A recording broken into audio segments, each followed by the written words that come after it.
வட மாநிலங்களில் துர்கா பூஜையின் முதல் நாளை முன்னிட்டு கோயில்களில் சிறப்பு பூஜை. அதிகாலையிலேயே ஏராளமான பக்தர்கள் வரிசையில் காத்திருந்து வழிபாடு. ஜம்மு காஷ்மீரின் கத்ராவில் உள்ள ஸ்ரீ வைஷ்ணவ தேவி கோவிலில் குவிந்த பக்தர்கள். நவராத்திரியின் முதல் நாளை ஒட்டி நடைபெற்ற சிறப்பு பூஜைகளில் கலந்து கொண்டு வழிபாடு. நாட்டு மக்களுக்கு பிரதமர் நரேந்திர மோடி நவராத்திரி வாழ்த்து. அனைவருக்கும் இப்புனித திருவிழா மங்களகரமானதாக அமையட்டும் என்றும் வலைப்பதிவு. காந்தி ஜெயந்தியை முன்னிட்டு காதி கைவினைஞர்களுக்கு ஊதிய உயர்வு வழங்கிய மத்திய அரசு. ராட்டையில் நூல் நூற்கும் நூற்பாலைகளுக்கு 25%, தறியில் வேலை செய்யும் நெசவாளர்களுக்கு 7% அறிவிக்கப்பட்ட ஊதிய உயர்வு அமலுக்கு வந்தது. தமிழ்நாட்டில் 2021ஆம் ஆண்டுக்கு பின் 46 புதிய தொழிற்சாலைகள் திறக்கப்பட்டுள்ளதாக அரசு தகவல். 1,39,000 இளைஞர்களுக்கும் மகளிருக்கும் வேலைவாய்ப்புகள் கிடைத்துள்ளதாகவும் விளக்கம். சென்னையில் நகர்ப்புற வாழ்விட மேம்பாட்டு வாரிய குடியிருப்பு பகுதிகளில் போதைப் பொருள் பயன்பாடு அதிகரித்துள்ளதாக எடப்பாடி பழனிசாமி குற்றச்சாட்டு.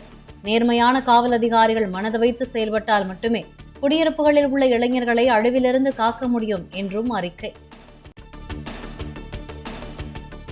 கோவை ஈஷா யோகா மையத்தில் காவல்துறை விசாரணை நடத்த இடைக்கால தடை விதித்தது உச்சநீதிமன்றம். ராணுவத்தையோ காவல்துறையையோ இதுபோன்ற இடங்களுக்குள் சென்று விசாரிப்பதை அனுமதிக்க முடியாது என நீதிபதிகள் திட்டவட்டம். சென்னை உயர்நீதிமன்றத்தில் தொடரப்பட்ட ஈஷா யோகா மையம் தொடர்பான வழக்கு உச்சநீதிமன்றத்திற்கு மாற்றம். உயர்நீதிமன்றம் கேட்ட அறிக்கையை தங்கள் முன்பாக தாக்கல் செய்ய காவல்துறைக்கு தலைமை நீதிபதி அமர்வு உத்தரவு. ஆம்ஸ்ட்ராங் கொலை வழக்கில் 30 பேர் மீது குற்றப்பத்திரிகை தாக்கல் செய்தது காவல்துறை. சென்னை எழும்பூர் நீதிமன்றத்தில் 5000 பக்கங்கள் கொண்ட குற்றப்பத்திரிகை தாக்கல். ஆம்ஸ்ட்ராங் கொலை வழக்கில் முதல் குற்றவாளியாக ரவுடி நாகேந்திரனும் 2ஆம் குற்றவாளியாக சம்போ செந்திலும் சேர்ப்பு.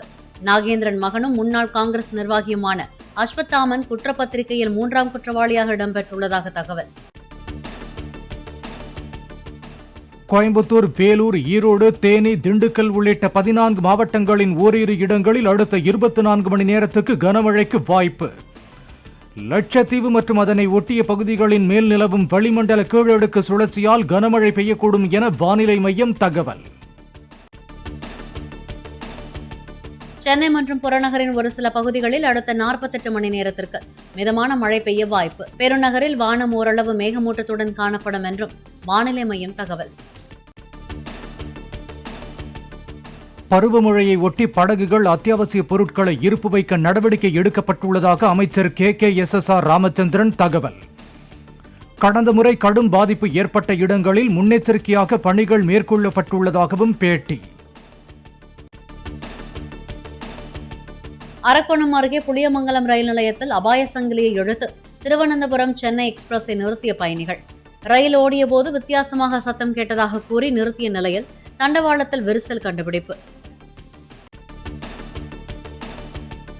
நடிகர் ரஜினிகாந்த் மருத்துவமனையிலிருந்து நாளை டிஸ்சார்ஜ் செய்யப்படுவதாக அப்போலோ மருத்துவமனை நிர்வாகம் தகவல். சிகிச்சை முடிந்து தனி வார்டுக்கு மாற்றப்பட்டுள்ள அவர் ஓய்வில் இருப்பதாகவும் தகவல். மாற்றுத்திறனாளிகளை அவமதிக்கும் வகையில் பேசியதாக பதியப்பட்ட வழக்கில் கைது செய்யப்பட்ட சொற்பொழிவாளர் மகாவிஷ்ணுவுக்கு ஜாமீன். தனது பேச்சு எடிட் செய்யப்பட்டு பரப்பப்பட்டதாக மகாவிஷ்ணு தரப்பு வாதத்தை ஏற்று சென்னை முதன்மை அமர்வு நீதிமன்றம் உத்தரவு.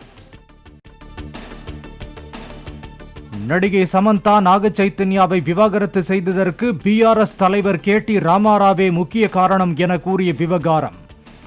சட்ட ரீதியாக நடவடிக்கை எடுப்பேன் என்று KTR நோட்டீஸ் அனுப்பியதை தொடர்ந்து வருத்தம் தெரிவித்தார் தெலங்கானா அமைச்சர் கொண்டா சுரேகா. நடிகை சமந்தாவின் விவாகரத்து குறித்து தெலங்கானா அமைச்சர் சுரேகா பேசிய விவகாரம்.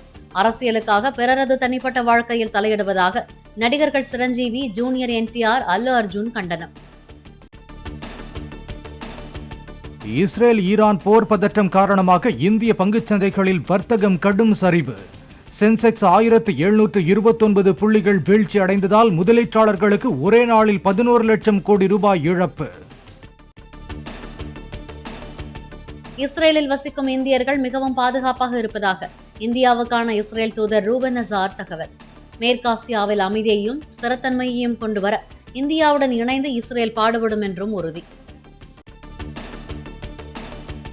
தெற்கு லெபனானில் நடத்தப்பட்ட தாக்குதல்களில் ஹெஸ்புல்லா அமைப்பைச் சேர்ந்த 15 பேர் கொல்லப்பட்டதாக இஸ்ரேல் ராணுவம் தகவல். ஹெஸ்புல்லா அமைப்பினரின் பல்வேறு நிலைகள் மீது நடத்தப்பட்ட தாக்குதல் குறித்த வீடியோவையும் வெளியிட்டது இஸ்ரேல் ராணுவம்.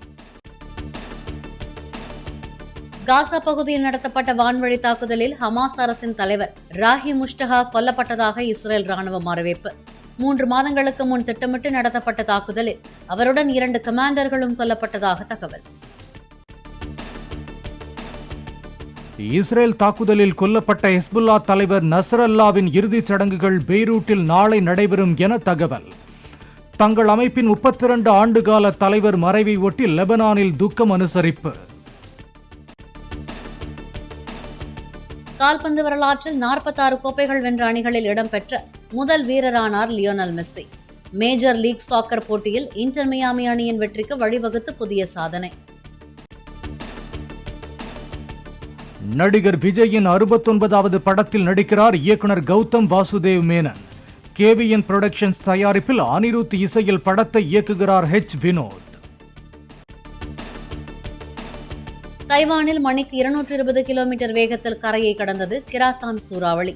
2 பேர் உயிரிழந்த நிலையில் கனமழையால் 100க்கும் மேற்பட்ட விமான சேவைகள் நிறுத்தம்.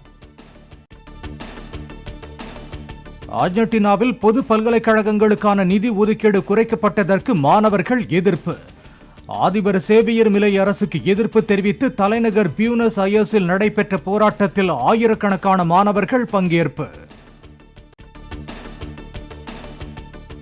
சிங்கப்பூர் முன்னாள் போக்குவரத்து அமைச்சர் ஈஸ்வரனுக்கு 12 மாத சிறை தண்டனை.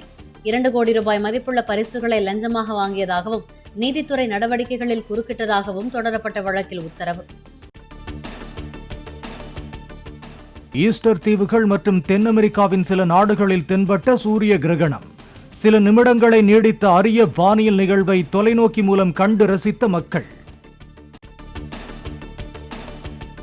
தைவானில் பெங்டோங் பகுதியில் உள்ள மருத்துவமனையில் ஏற்பட்ட மின்கசிவு காரணமாக ஏற்பட்ட தீ விபத்தில் 6 பேர் உயிரிழப்பு. கிராத்தான் சூறாவளி காரணமாக நோயாளிகளை வேறு இடங்களுக்கு அப்புறப்படுத்தும் பணியின் போது விபத்து நேர்ந்ததாக தகவல்.